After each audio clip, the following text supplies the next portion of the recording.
Hey guys, today I'll be making a prediction for the 2024 presidential election, this time between incumbent Vice President Kamala Harris and former President Donald Trump. These two individuals are the top polling Democrat and Republican as of right now. If you look at their chances of winning the nomination, Kamala Harris's is lower than Joe Biden's. But of course, if Joe Biden does run, he'll win that nomination. The Democratic Party is not going to oust their incumbent president. And for Kamala Harris, as long as Joe Biden does not run, she has a very, very high chance at winning this nomination, because if you really think about it, there are no other Democrats. Bernie Sanders is simply too old to be president for a first term. Elizabeth Warren, also in her 70s, just going to be way too old. She does not have the excitement behind her anymore. Pete Buttigieg definitely, I think, is one of the more prominent Democrats. Andrew Cuomo was, talked about a lot about as being a potential 2024 candidate, but after his allegations that came out against him, although he has not resigned as New York City mayor, or not mayor, as New York state governor, he is definitely not going to be the nominee in 2024 after all of that. And really, you have AOC there as well. Hillary Clinton not going to run another campaign. So really, the Democratic Party is short on people. And I think that if Joe Biden does not run, it's not going to be too exciting of a primary as you saw in 2020. Over 20 prominent candidates. I think 2024, if Joe Biden doesn't run for re-election, it'll definitely be a little bit different. As for the Republicans, Donald Trump currently has the highest chance, although only a 28% chance of actually winning that nomination is definitely lower than Harris's chances. And if you do look at the polling numbers for the Democratic primary, these are all polls where Joe Biden is excluded because, of course, Joe Biden, as long as he runs, he will get the nomination automatically, essentially. So for Kamala Harris, she leads by pretty large margins in every single poll. Michelle Obama consistently comes in pretty high if she is on that poll. It's surprising, but I think that really, if you really think about Michelle Obama running for president, she may be popular, but that is because she is not that political. If she really does get political, she will definitely isolate a lot of people. I don't think she's going to do that, nor would she really do that well in a primary. I don't think so. So for Kamala Harris, she definitely her only competition right now is Pete Buttigieg, who she is destroying in the polls as of right now. For the Republican Party, Donald Trump leads in basically every single poll that he is in by staggering margins. If you look at this poll right here, Trump plus 47, although Mike Pence does come in second quite a bit, as well as first sometimes. You do have some polls where Pence is leading in them, and definitely I think that for Mike Pence, although many people brush him off, I think he definitely, coming into the race, would have a pretty good chance at securing the nomination of the Republican Party in 2024. I think that Ron DeSantis, Mike Pence will definitely be two of the major candidates. I think Ted Cruz could also gain support, but at this point, I think he's just too hated for a lot of people to vote for. Marco Rubio, his popularity has definitely dropped a lot since 2016. So for the Republican Party, Donald Trump is the clear favorite, and for the Democrats, if it's not Joe Biden, Kamala Harris is the clear favorite. So I'm going to start off by filling in the solid states for both of these candidates on this map. Oregon in this map will not be a solid state for Kamala Harris. I just don't think it's going to happen. Hillary Clinton did not win this by a solid margin. Joe Biden barely won it by a solid margin. I think that with Kamala Harris on the ticket in a state like Oregon, I don't think she can do better, nor do I think she'll do better in New Jersey, which is why New Jersey is also not going to be a solid state on this map for her. So this gives Kamala Harris 159 electoral votes from her solid states. For Donald Trump, it'll come out to be around 123 electoral votes.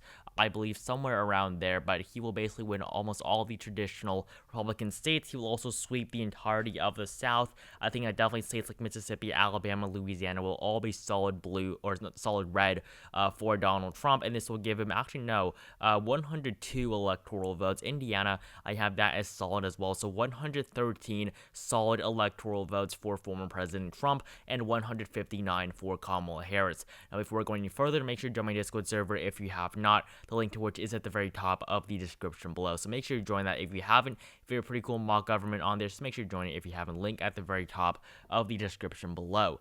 So now taking a look at this map here, Kamala Harris 159, Donald Trump 113. Now to fill in the likely states on this map, I'm going to start off with the states, of course, of Oregon and New Jersey. I think definitely these two states are 100% going to go to Kamala Harris. And for the margins in these two states, I think that they're going to be pretty high, like the 2016 margins for Hillary Clinton, of course, 14%. She barely won this by a likely margin. Oregon 11%. That's a little bit lower. I think Kamala Harris can definitely do better than Hillary Clinton election there. And on top of that, I also have Colorado and New Mexico as likely states for Kamala Harris. These are both likely margins for Joe Biden, around, I believe, 13.5% in Colorado for Biden and 10.7% for Biden in New Mexico. I think that she will do worse, but I don't think they will go under 7% in any way. So this gives Kamala Harris 196. I also have Virginia, so this puts her over 200 electoral votes. I do think that Virginia will be a pretty good state for her. If you do look at the past voting records here in Virginia, 5.3% for Hillary Clinton, definitely not more than 7. However, I think that in 2024, this state will get even bluer than it is right now, because really, if you look, it was Barack Obama that flipped Virginia. In 2004, Virginia was still a red state. You go to Obama, it was 6.3 for Obama. Then 8 years later, Hillary Clinton wins it by 5.3. Not that bad of a margin, but 2020, Joe Biden won it by 10.1%. I think that Kamala Harris will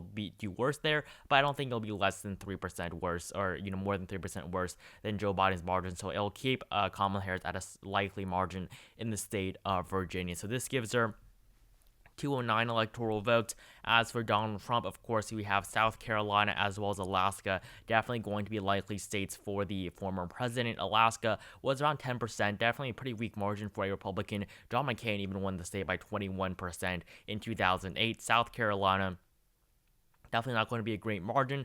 Trump won it in 2016 by around 14%, very close to 15% in 2016. However, 2020, he only won it by 11.7. It's not going to go under, 7%, but I think that definitely it'll get closer. And with Kamala Harris, I think she will be able to do better with the African American community in these states, especially Georgia and North Carolina, which we'll go into a little bit later. So this gives Trump 125. I also want to take a look at the state of Iowa. I have Iowa as a likely state for Donald Trump. He has always, been doing well in Iowa and Ohio. I do think that his margins will decrease in both of these states. However, in 2024, I think Kamala Harris can definitely appeal to some voters in these states more than Joe Biden could. So this gives Trump now 131 from his likely and solid states, and Kamala Harris, I forgot to add the 2nd District of Maine, and for Donald Trump, not the 2nd District, the at-large vote in Maine for Kamala Harris, and the 2nd District of Maine for Donald Trump. So this gives Harris 211 and Trump 132. I now want to move into the lean states. So definitely these states I think are, pretty clearly going to be won by these candidates. There's really no way that Trump wins in Virginia, New Jersey, or states like Colorado and New Mexico, nor is there any way that Kamala Harris is going to defeat Trump in states like Iowa and South Carolina. So moving on from that, I want to take a look at the lean states first for Donald Trump, starting off with Texas. Texas, I have definitely that as a lean state for the former president, as well as the state of Florida, I think will also be lean, and the state of Ohio. So this actually puts him on top of Kamala Harris. Now, for the state of Texas, 40 electoral votes. I think it's going to remain a lean margin. He has definitely done pretty poorly here, especially for a Republican. In 2020, he won the state by 5.6. 2016, he won it by 9. 2012, Mitt Romney wins it by 16%. So definitely Donald Trump, I don't expect him to do much better at all. I think, this might be a state where Kamala Harris actually does better compared to Joe Biden, because Texas is a state that is shifting to the left. And I think that, with more support from the African American community in the state of Texas, I do think Kamala Harris could improve off of Joe Biden's margin there, but not too substantially. I don't think it'll go under 2% to make it a tilt state. In the state of Florida, 30 electoral votes. I think this will also be a Trump victory. Trump won it by around 3% in 2020. Definitely a pretty surprising victory, as this was really one of the only states where Trump did better in. I believe Trump only did better in compared to 2016 and 2020. I believe he only improved in 5 or so states, with Florida being one of them, and Florida being one of the most highly contested swing states in most elections. So definitely Donald Trump very strong in Florida, not too strong in Texas, but he is also very strong in states like Ohio and Iowa. I think definitely these 4 states will all go to Donald Trump, putting him, closest to the presidency here at 219 electoral votes.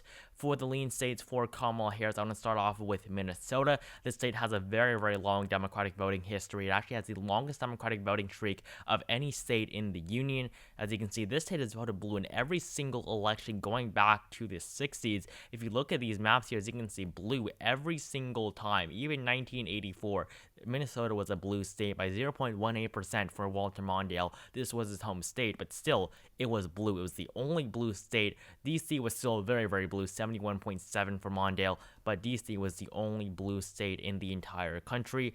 And you can go back even further. It's all going to be blue. Even Jimmy Carter's win in 1976, when he carried basically most of the South. I mean, look at Georgia, plus 33.9 for Jimmy Carter.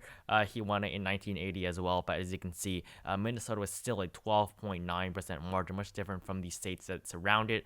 So definitely, the state of Minnesota has a very strong Democratic voting history. I think they'll remain blue. Really, the closest it's been was in 2016. The closest it's been in a while is 2016 when Hillary Clinton only won it by 1.5. I don't think it's going to happen to Hillary Clinton, or not Hillary Clinton, to Kamala Harris. Sorry about that. 10 electoral votes now for Harris as she regains the lead. New Hampshire as well, I believe, will be likely for her. I think she will do all right there. Definitely not as good as Joe Biden. Joe Biden won it barely by a likely margin by 7.4%, I believe. And Minnesota, I believe, was a 7.1% margin for Joe Biden. So 225 Kamala Harris, 219 Donald Trump. I now want to move on to the tilt states. These states are going to decide the outcome of this matchup here. So both candidates are now under 270 electoral votes. I'm going to give Donald Trump one state to start this off, the state of Arizona. I do think Arizona will go to Donald Trump by a tilt margin. I think he can flip this back in 2024 if he runs against Kamala Harris. Against Joe Biden, I think it will be a little bit more questionable. However, with Kyrsten Sinema on the ticket, I don't think that's going to help the Democratic Party at all. But definitely, Donald Trump wins in Arizona, 11 electoral votes. This was a state that, had a very long Republican voting history until Joe Biden broke it in 2020, of course. But Donald Trump, I think he can bring it back against Joe Biden's vice president.